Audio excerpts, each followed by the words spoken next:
Hello दोस्तों, आज की इस वीडियो में हम सीखेंगे single phase capacitor start capacitor run induction motor जो होती है उसमें जो सेंट्रीफ्यूगल स्विच होता है ये वर्क कैसे करता है, इस सेंट्रीफ्यूगल स्विच का काम क्या होता है और ये कैसे काम करता है इस मोटर के अंदर, ये सब हम इस वीडियो में सीखेंगे।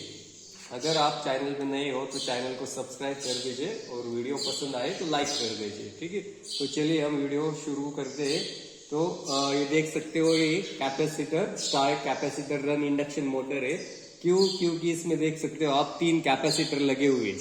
ये जो मोटर है इंडक्शन मोटर है सिंगल फेज की, और इसके ऊपर 3 कैपेसिटर लगे हुए हैं। तो ये 2 कैपेसिटर स्टार्टिंग कैपेसिटर का काम करते हैं और एक कैपेसिटर रनिंग कैपेसिटर का काम करता है। ठीक है, तो हम इससे समझ सकते हैं कि ये capacitor start capacitor run induction motor है। तो देखिए यहाँ पे सेंट्रीफ्यूगल स्विच होता है। पहले मैं इस मोटर की आपको बेसिक जानकारी दे देता हूँ।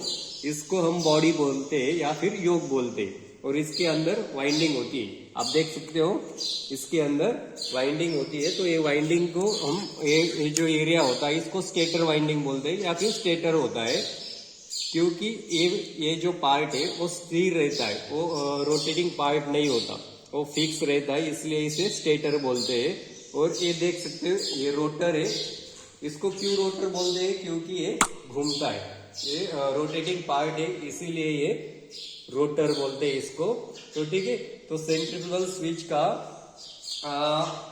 ये जो पार्ट है देख सकते हो, ये पार्ट मूवेबल होता है। थोड़ा सा स्प्रिंग टेंशन के जरिए इसको हम मूवेबल कर सकते हैं। और यहाँ पे देख सकते हो हम कैपेसिटर का कनेक्शन मेक और ब्रेक करने के लिए, यानी कि कैपेसिटर को स्टार्टिंग में जोड़ के रखने के लिए, और फिर से मोटर अगर चालू हो जाती है तो कैपेसिटर डिस्कनेक्ट करने के लिए यहाँ पे कॉन्टैक्ट दिए होते हैं। देख सकते हो आप, अगर मैं ये दबा देता हूँ तो ये कॉन्टैक्ट क्लोज हो जाते हैं, और अगर इसको छोड़ देता हूँ तो ये कॉन्टैक्ट ओपन हो जाते हैं। देख सकते हो फिर से, देखिए इसको हम अगर दबाएंगे तो ये वाला कॉन्टैक्ट क्लोज हो जाता है, यानी कि इसको कनेक्ट कर देता है। ये 2 वायर कनेक्ट कर जाते हैं, और अगर इसको छोड़ दे तो यहाँ पे कॉन्टैक्ट ओपन हो जाते हैं। ये दोनों कॉन्टैक्ट कैपेसिटर को जाते हैं। देख सकते हो कैपेसिटर अगर हम डिस्कनेक्ट करना चाहते हैं तो ये कॉन्टैक्ट ओपन होने चाहिए। अगर कैपेसिटर को हम कनेक्ट करेंगे इन दोनों को तो कॉन्टैक्ट क्लोज होने चाहिए। अब देखिए, जब भी हम मोटर स्टार्ट करते हैं तो ये 2 कैपेसिटर कंटिन्यू मोटर को स्टार्टिंग के वक्त कनेक्ट होने चाहिए, और मोटर रेटेड स्पीड के अंदर चली जाएगी तो ये 2 कैपेसिटर डिस्कनेक्ट होने चाहिए। इसी को हम क्या बोलते हैं? Capacitor start capacitor run induction motor. मतलब कि कैपेसिटर स्टार्ट करने के वक्त भी काम आते हैं, और कैपेसिटर मोटर को रनिंग कंडीशन में भी कनेक्ट रहता है एक कैपेसिटर, और ये 2 कैपेसिटर के स्टार्टिंग कंडीशन में कनेक्ट रहते हैं। तो ठीक है, रनिंग कंडीशन में ये 2 कैपेसिटर डिस्कनेक्ट होने चाहिए, और रनिंग कंडीशन में एक ही कैपेसिटर कनेक्ट रहना चाहिए। इसके लिए ये सेंट्रीफ्यूगल स्विच काम करता है। तो सेंट्रीफ्यूगल स्विच का देखिए, यहाँ पे कुछ हिस्सा है और यहाँ पे कुछ हिस्सा है, यहाँ पे कॉन्टैक्ट है। इसका वर्किंग हम समझ लेते हैं पहले। ये जो रोटर के शाफ्ट के ऊपर ये जो मैकेनिज्म है, तो ये मैकेनिज्म देखिए यहाँ पे ऊपर के बाजू में एक स्प्रिंग कनेक्ट हुई है और नीचे के बाजू में एक स्प्रिंग कनेक्ट है। ये जो डिस्क है, ये डिस्क अगर हम अंदर की तरफ दबाएंगे तो ये स्प्रिंग टेंशन से फिर से बाहर आ जाती है। देख सकते हो आप, अंदर की तरफ दबाएंगे तो स्प्रिंग टेंशन के वजह से फिर से बाहर आ जाती है। ठीक है, तो जब हम मोटर स्टार्ट करते हैं तो मोटर स्टार्ट जब होती है तब ये कॉन्टैक्ट क्या होते हैं? क्लोज रहते हैं। ये कॉन्टैक्ट क्लोज रहते हैं, क्योंकि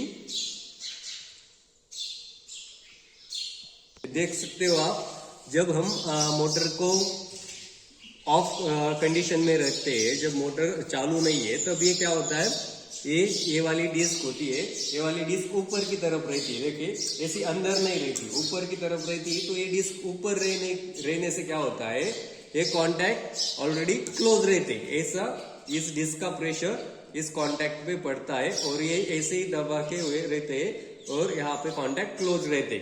इसका मतलब यहाँ पे कॉन्टैक्ट क्लोज है तो ये दोनों कैपेसिटर सर्किट के अंदर कनेक्ट हो चुके हैं। ठीक है, अब क्या होता है, जब हम मोटर स्टार्ट करते हैं तो दोनों कैपेसिटर ऑलरेडी कनेक्ट हुए हैं और दोनों कैपेसिटर से मोटर का स्टार्टिंग टॉर्क भी अच्छे से इंप्रूव हो जाता है।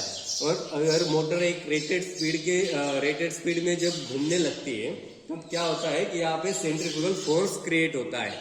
उसी सेंट्रीफ्यूगल फोर्स की वजह से ये जो डिस्क है ये अंदर की तरफ ऐसे अंदर की तरफ जाती है और ये डिस्क जब अंदर जाएगी तब ये कॉन्टैक्ट ऊपर हो जाएगी, क्योंकि इसके ऊपर का जो डिस्क का प्रेशर था ऐसे वो रिलीज हो जाएगा और ये कॉन्टैक्ट क्या हो जाएगा, ओपन हो जाएगी।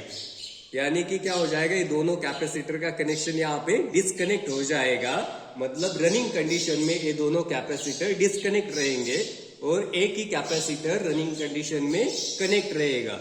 ठीक है, इसी तरह से ये सेंट्रीफ्यूगल काम करता है सिंगल फेज इंडक्शन मोटर में। ठीक है, तो स्टार्टिंग में दोनों कैपेसिटर कनेक्ट रहने चाहिए, रनिंग में दोनों कैपेसिटर डिस्कनेक्ट होने चाहिए, सिर्फ एक ही कैपेसिटर रनिंग कंडीशन में कनेक्ट होना चाहिए।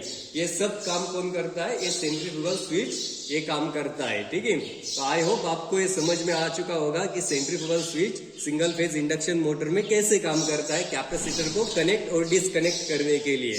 अगर चैनल पे आप नए हो तो प्लीज चैनल को सब्सक्राइब कर दीजिए और वीडियो पसंद आई हो तो वीडियो को लाइक कर दीजिए। फिर मिलेंगे अगले वीडियो में।